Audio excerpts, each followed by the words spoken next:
welcome to Midnight Slumber.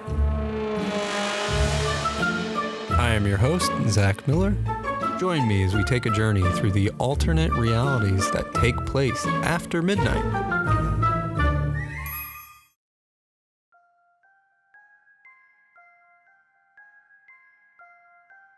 The story this episode tells of what it's like to go behind the scenes of some TV shows.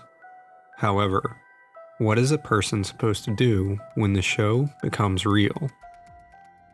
Enjoy the story called Hollywood Sets.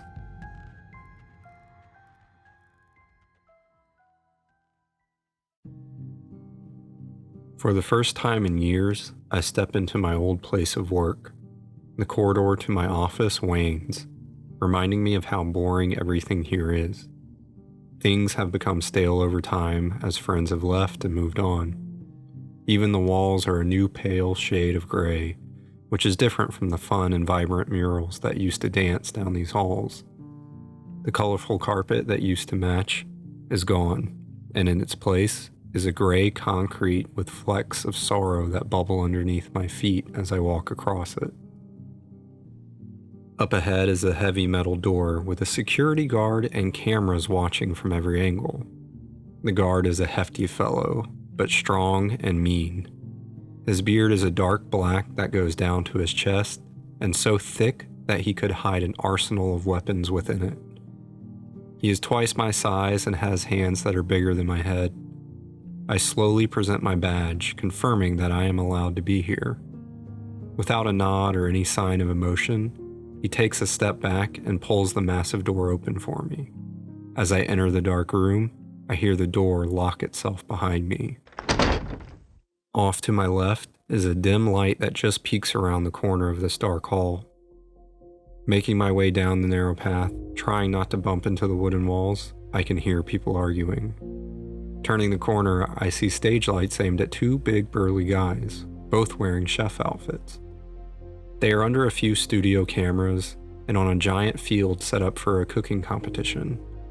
As I approach, both men begin fighting amongst one another. They are yelling and wrestling, bumping into everything on set. I rush forward and tell them to stop, when a hand reaches out in front of me and stops me. As I look to my left to see my girlfriend shaking her head at me, the head chef steps into the field and picks both men up from the ground. He scolds them and tells them that if they want to win this competition, they are going to have to behave and cook their tails off. Which, with the way they had tied their aprons, it does look like they have tails. He tells them to take their posts, and I am handed chef attire as well. My girlfriend gives me a kiss on the cheek and tells me good job for making it into the top 3. I'm a little stunned that I've made it, but nonetheless, I take my place and stare into the camera like a deer in headlights. I am stationed in between these two competitors at a very large L-shaped counter.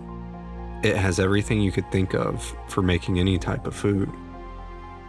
There is a mini fridge and flash freezer, 3 ovens, a microwave, multiple blenders, a massive griddle, a huge prepping station, and all kinds of other items I don't even know the names of. Some of the items even look to be brand new, as if this is the first time anyone has ever seen devices like these. One is a curly-shaped whisk that morphs into itself as it spins rapidly and hovers over the table. The other device is an attachment to a standing mixer. It looks to be some sort of laser with metallic hairs shooting out of it. I pick up one of the knives and I hear it say, "Are you ready to cook?" in a very familiar voice, followed by the same voice clearing their throat. I quickly look up and realize my girlfriend is talking to me. I nod yes, and she tells everyone to take their places and yells, "Action!" The head chef comes out and gives us direction to bake a dessert and make it one of a kind. A beep goes off and everyone starts rushing around except for me. I watch as these two men assemble ingredients faster than humanly possible and put them in the oven. I look up and the time is rapidly ticking away. I reach over to the mini fridge, and to my surprise, there is already a batch of batter made. I go over to put it in the oven, but I am stopped and instructed by some of the producers off screen to use the laser instead. I have no idea how it turns on or what to even do with it. I look back over at the people behind the camera instructing me on what to do. They point and tell me to slide the bowl in place, which I do, and without doing anything else, the laser scans the bowl with a bright red beam, and then each one of the metallic hairs reaches around and engulfs the bowl in front of it. Then a small blue beam shoots out at my face and scans me for a second. The laser makes a sound like it's communicating with me and calculating what it needs to do. Then the black metallic hairs begin expanding, and a deep hum can be heard from inside. Small beams of red light stream out into the room and disappear in the darkness. Steam and smoke begin leaking out. The laser stops, and everything goes back to how it looked before. But now, a beautiful golden cake stands elegantly atop a glass pillar that seems to defy physics as it balances on one sharp point. The competition timer goes off, and now there stands 3 unique cakes before the judges. As the judges make their way over to the first contestant, their cake falls apart, sliding all the way to the floor. The other contestant's chocolate cake looks regal, but as the judges cut into it and take a bite, they spit it out, saying it's too dry and even burnt on the inside. As they make their way over to mine, I'm still stunned at how perfect it looks. How did I create this masterpiece? But I worry that it may not be fully baked or even edible. Cutting into it, they ooh and ah at how it maintains its shape and stays balanced on that tiny point. As they bite into it, their faces light up with an immense amount of joy. One judge tells me that they have never tasted anything so scrumptious in their life. Another cuts a second piece, while the third pulls out a medal and just hands it to me. Clearly, they are in love with this cake, and I am thrilled to have won.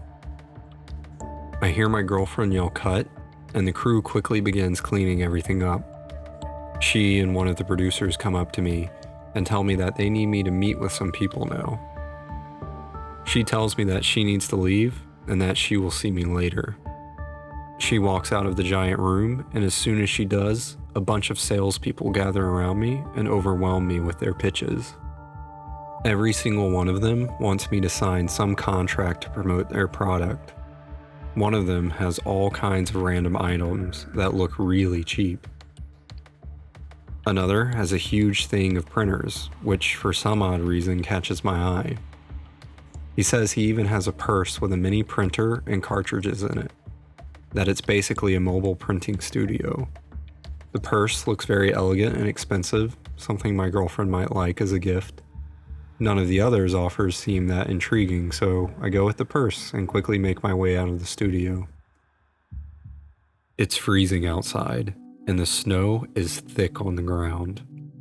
A horse carriage carrying a group of young travelers goes by, heading towards the same village that I am going to. Everyone on board is covered up in a nice warm blanket, with mugs of hot chocolate in their hands.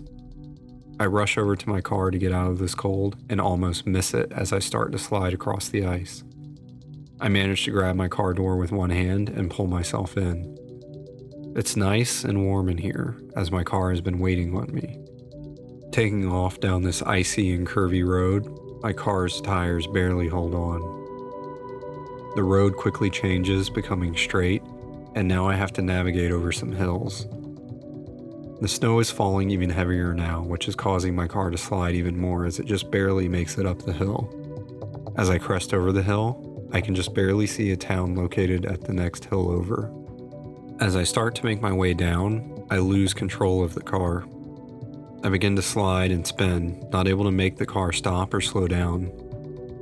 A small one-way bridge is ahead of me, and there is a horse carriage coming the other way. At the very last second, I am able to get the car to veer left and slide under the horse carriage and plow into the railing of the bridge. The carriage passengers stop and check to make sure I am okay, and I am. I step out and see that my car is fine, and that I have just avoided falling into a freezing cold river beneath the bridge. I just have a little ways to go to get to the town, so I grab my car by the handle and throw it over my shoulder as I make my way across the bridge and up the hill. A crowd of people are up top waiting to greet me and thank me for coming. I wonder what they are thanking me for when one lady blurts out that she still has some friends trapped in the cabins. She doesn't tell me much more than that, so I leave my car behind and sled down to the nearest log cabin. I open the door and find an old friend tending to a roaring fire in his fireplace. I ask him what's going on, and he takes his black cherrywood pipe out of his mouth and says that he is trying to keep this place warm for those who are hiding. He also congratulates me on winning and for navigating the snowy hills. He says that most people can't get past that or the horse carriages. I look at him confused about the carriages part, but he continues on telling me what's happening, ignoring my questioning face. He says that there is a man going from cabin to cabin trying to harm those who live here. He says sorry, but your girlfriend must still be hiding as she is not here. He hands me a torch, and I make my way back out into the cold. There are tons of cabins all around me. Many of them have their doors open, as if they have been abandoned. I move as fast as I can through the deep snow, trying to find any cabin that still looks to be untouched. After moments of frantically searching, I see a few up ahead that look to not be disturbed yet. I knock on the door, asking if anyone is there. I let them know I am a friend, and I mean to help them escape. No answer. I slowly open the door, continuing to tell them I mean no harm, and slowly walk in with my hands held high. There are no lights on, and it is a very small cabin, only one room. Kitchen, bedroom, and living room all tied into one. They even have a toilet in the corner of the room. My torch provides more than enough light to show that no one is in here. I close the door behind me, hoping this villain will make the same mistake I did, allowing me more time to find the others. The cabin next door is much bigger. As I open the door, it's clear that someone is hiding in here.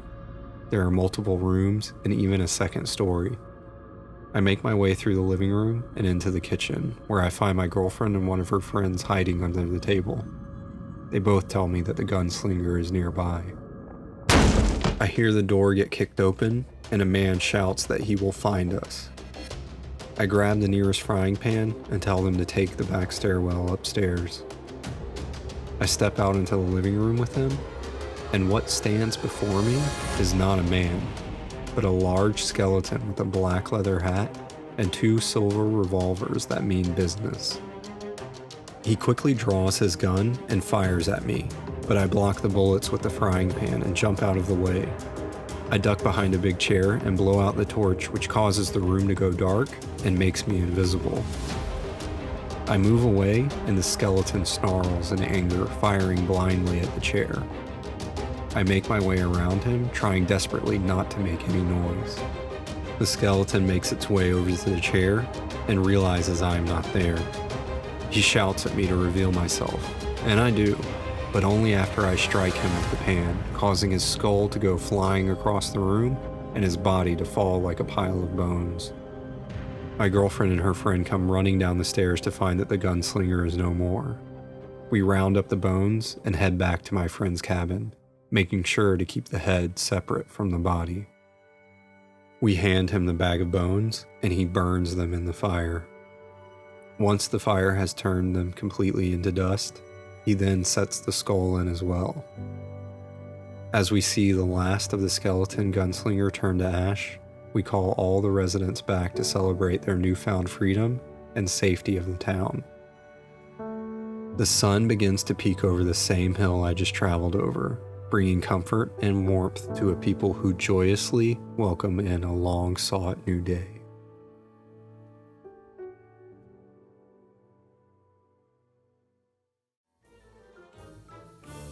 Thank you for listening to tonight's episode. Please leave a comment and check out our social media on Instagram, YouTube, Twitter, and Facebook. We would love to hear your thoughts of tonight's episode. I'm your host, Zach Miller, and thanks for listening. Have a good Midnight Slumber.